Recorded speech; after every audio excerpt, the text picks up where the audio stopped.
Olá, seja muito bem-vindo a mais um vídeo aqui do Conexão Britânica, o maior canal de inglês britânico do Brasil. E hoje a gente vai falar de pronúncia. Pronúncia britânica sim, mas o meu foco vai ser principalmente nos erros mais comuns que a gente comete, ou que a gente não entende na pronúncia britânica. Então, durante o vídeo, eu vou te explicar alguns sons que são considerados difíceis, que são considerados confusos, que são considerados estranhos para nós que estamos aprendendo inglês. Então, senta confortável, pega teu lápis, caderno, borracha para anotar várias coisas que eu vou te falar que são muito importantes e bora pro vídeo. Primeira coisa, e eu já vou começar, como a gente fala aí no meio popular, já vou começar com o pé na porta. Nós vamos falar do som do TH, que é aquele som que a gente acha que é um som de S, que a gente acha que é um som de F, mas que na verdade não é nada disso. Então, basicamente, deixa eu te explicar como é que funciona o som do TH. Eles têm a mesma base de som. O que você vai fazer? Você vai colocar a tua língua entre os teus dentes. Eu sei, pra gente que é adulto, isso é uma coisa meio ridícula de fazer quando a gente não sabe. E a gente fica assim, nossa, mas o que vão pensar da gente? Ignore as pessoas, tá? Ignore as pessoas. Porque se elas não sabem fazer, elas vão rir da sua cara. Mas no fim das contas, você vai saber fazer e elas não. E se elas já sabem fazer, elas não vão rir da sua cara. Vão entender que aquilo é um processo, de que elas já passaram por aquilo e que tá tudo certo, tá tudo bem. O som do TH, ele é representado por esses dois símbolos aqui, ó. Esse aqui, que parece um ovo cortado no meio. E esse aqui, que parece um D esquisito com um tracinho esquisito em cima, tá? Isso aqui é do alfabeto fonético, não é algo que a gente precisa saber necessariamente. Eu já apresentei algumas vezes aqui no canal, mas o que a gente precisa saber? Como pronunciar isso? Como que isso daqui funciona? Então, esse daqui, que parece um ovo cortadinho no meio, você vai fazer o mesmo processo que eu falei agora, colocar sua língua entre os dentes e soprar. Vai fazer literalmente isso aqui. Ah, mas aonde que eu uso esse negócio? Por exemplo, no verbo think. Presta atenção. Think. Não é sink, que é pia, e não é think, que sabe-se lá Deus o que é. É think. Think. Já esse daqui, que é esse símbolo esquisito, esse parece um D, sei lá, um troço aí, você vai repetir esse mesmo processo, colocar a língua entre os dentes, só que em vez de você soprar, você vai fazer a língua vibrar, ou seja,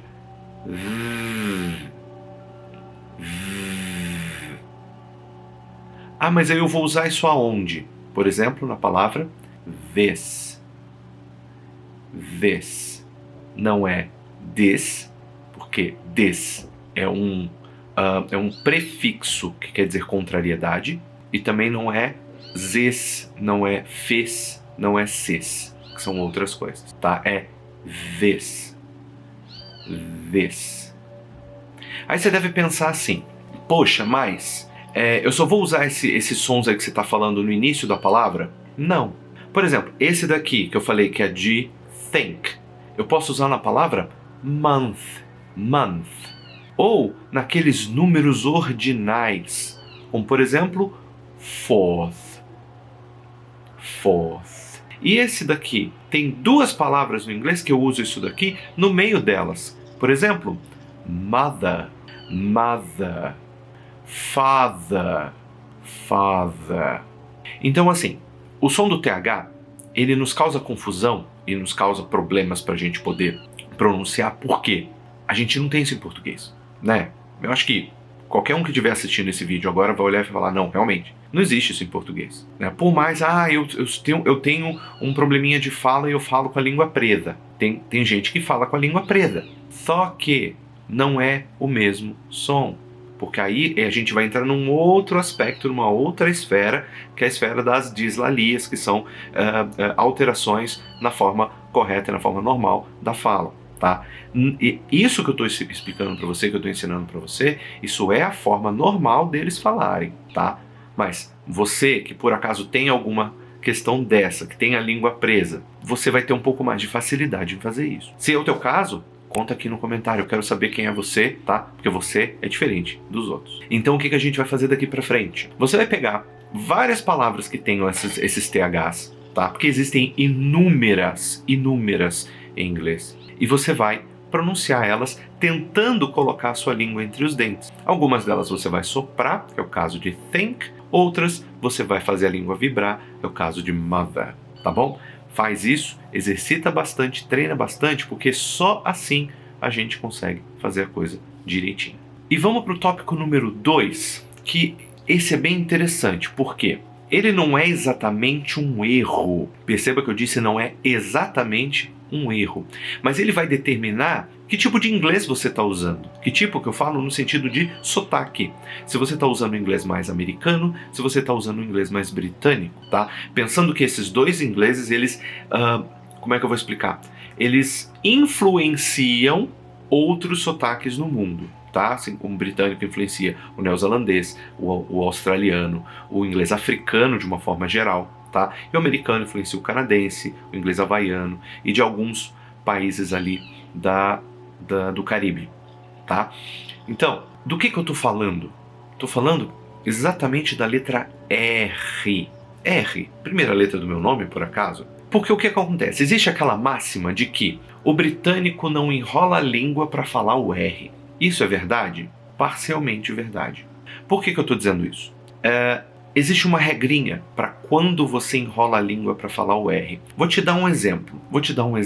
A gente acabou de falar da palavra mother. E você percebe que a palavra mother tem um R no final, né? Se é pronunciado no inglês americano, o americano ele fala mother, there. Você enrola a língua e você faz esse som certo? O britânico não pronuncia R em final de palavra. É mother. Esse R morre, vira A, morre. Eu não gosto disso, tudo bem, eu respeito, tá tudo certo. Porém, é importante a gente entender de que isso existe e que é assim que você vai ouvir lá. Mas eu moro na Escócia, eu moro na Irlanda e eles não falam assim. Concordo, sotaque irlandês, sotaque escocês são diferentes do sotaque inglês, tá? Perceba que eu estou falando do sotaque inglês é Inglaterra, tá? E mesmo assim, dentro da Inglaterra existem inúmeros sotaques. Tá? Eu já disse isso há muito tempo atrás aqui no canal, que o que eu ensino para vocês seria o Standard British English, que é o inglês britânico padrão. Tá? Seria, teoricamente, o inglês da BBC. Tá bom? Então, para os vigias de plantão, que gostam de colocar ali quando o professor erra aqui, já fica ligado. Eu tenho consciência de que existem outros sotaques. Então, não irei representar todos aqui, porque não seria justo eu falar de um e não falar de todos, tá? De falar de mais um além do inglês padrão, de falar de mais um outro que não contemplasse toda a infinidade de sotaques que existe dentro do Reino Unido. Um dia, quando eu for proficiente em todos, eu trago para vocês, tá? Então, voltando a falar do R, existe uma regrinha, como eu falei. Primeira coisa, não se pronuncia R em final de palavra. Nunca, em tempo algum, tá? Não interessa a palavra. Father, mother, water, butter, Harry Potter. Perceba que não existe um R pronunciado, ele existe ali na palavra, ele existe ali na escrita. É o tal do figurante. Figurante numa peça de teatro, numa novela, ele é aquela pessoa que ele não tem fala, ele está ali simplesmente para aparecer. E é isso. Por que isso acontece? Aí vamos para a regra da linguística. O R depois de vogal no inglês britânico não é pronunciado. Ponto. Não é. Anota isso. Agora, se eu inverto as posições, R antes de vogal, como na palavra region, perceba que a palavra começa com R, ou natural, tem um R ali depois de vogal, sim, mas antes de vogal também, ele é pronunciado sim. Mas aí o que eu vou fazer? Como é que eu vou saber a pronúncia? Gente, é muito simples. Eu tenho um R depois de vogal, e depois dele eu não tenho nenhuma outra vogal, eu não pronuncio esse R. Por exemplo, na palavra understand. Tem um R ali antes do S e eu não pronuncio ela. Não pronuncio. O R, a letra R que eu quero dizer. Não pronuncio, tá? Então, existe um R depois de vogal, seja no final da palavra, seja antes de consoante, depois de vogal antes de consoante no meio da palavra, não pronuncia. Ponto final. Agora, eu tenho um R depois de vogal ou um R em começo de palavra antes de uma vogal, ele é pronunciado sim.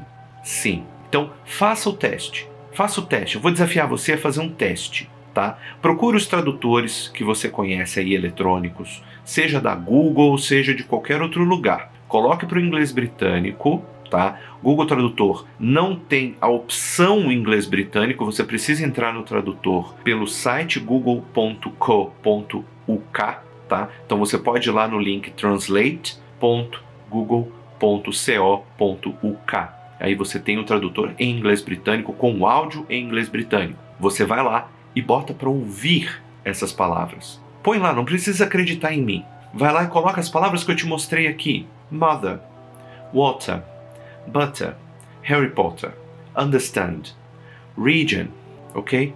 E escolhe uma infinidade de outras que você vê por aí, tá? Não importa. Natural, lembrei agora, natural. Procura, coloca lá e escuta, tá? É importante mencionar isso, não está no roteiro, mas é importante a gente mencionar isso. Todo o trabalho de pronúncia, ele começa com o nosso ouvido. Começa com a gente ouvindo.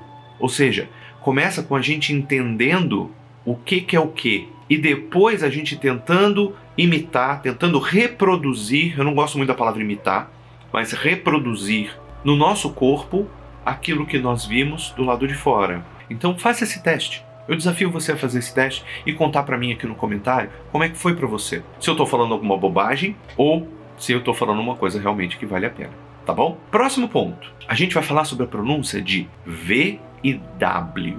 O que acontece? V e W, para nós falantes da língua portuguesa, eles são praticamente iguais, né? Apesar da gente não usar muito a consoante W no nosso dia a dia, em palavras em português, salvo em algum nome que veio importado de outra língua. Mas, em inglês, por que eu coloquei V e W? Porque alguns outros idiomas, vamos dizer assim, sotaques de outros idiomas que falam inglês, são muito fáceis de confundir essas duas letras com o som de V. Então, por exemplo, eu tenho a palavra aqui, ó, very, very. E aqui a palavra well. Eu sei, elas combinam, very well. Mas aqui, well, well. Esse W tem esse som de w, tá? Então, esse na verdade dos erros é o erro menos difícil de acontecer, menos fácil de acontecer, porque, vamos dizer assim, não é algo que a gente vê muito, mas é algo que a gente ouve muito. Existem alguns sotaques por aí que são confundíveis, esses sons, tá? Então, o V é som de V mesmo, V do mesmo jeito que o português, e o W é aquele mesmo que a gente fala Washington, Wellington, né? Water e, obviamente, well. Quarto ponto.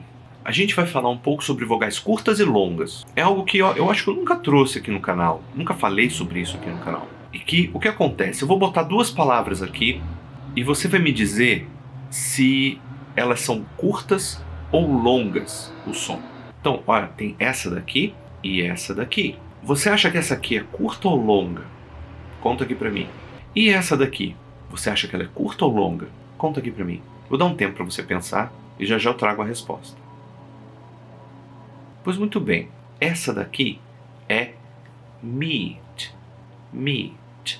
Que quer dizer se reunir ou reunir-se, tanto faz, tá? É um verbo. E essa daqui, bit. Bit.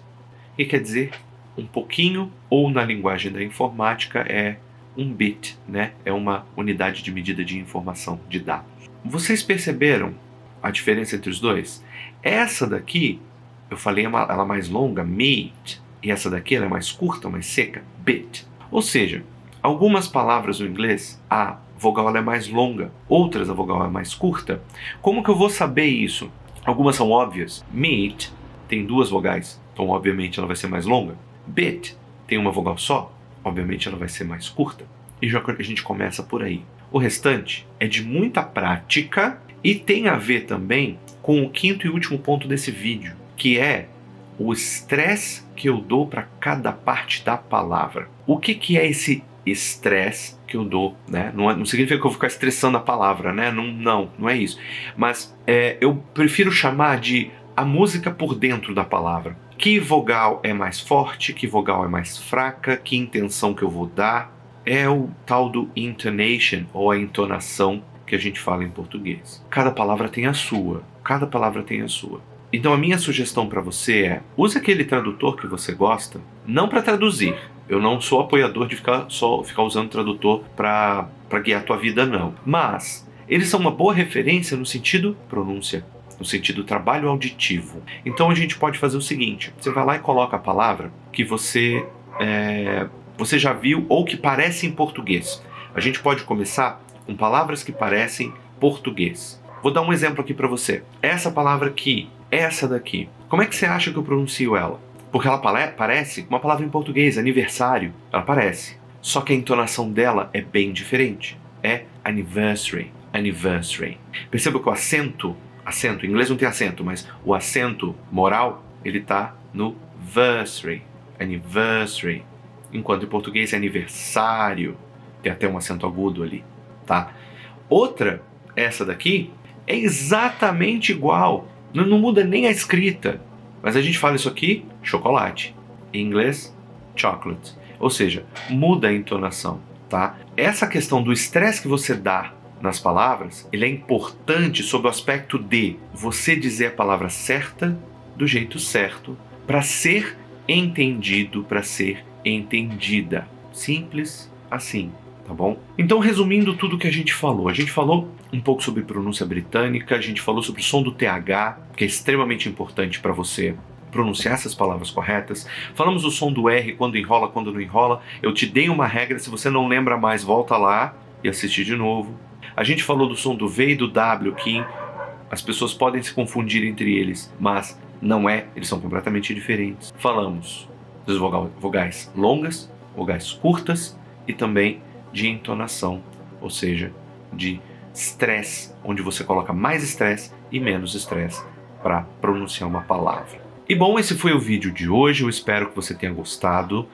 Foi um vídeo com bastante conteúdo dessa vez, tem bastante coisa, então eu sugiro a você que assistiu até aqui, que assista de novo, se for o caso, para você poder captar todas as informações que eu passei. Sugiro fazer os exercícios que eu passei aqui para você. Vão te ajudar sim, tá? A intenção nossa do Conexão Britânica é ajudar você a falar inglês, tá? Seja por meio de aulas particulares, seja por meio dos nossos vídeos. A nossa intenção é fazer você falar inglês, tá bom? Eu sou o Rod Krebs, você tá no Conexão Britânica, o maior canal de inglês britânico do Brasil. Muito, muito obrigado pelo seu view. Eu vejo você na próxima dica ou em qualquer outro vídeo. Valeu, abraço, tamo junto, tchau, tchau.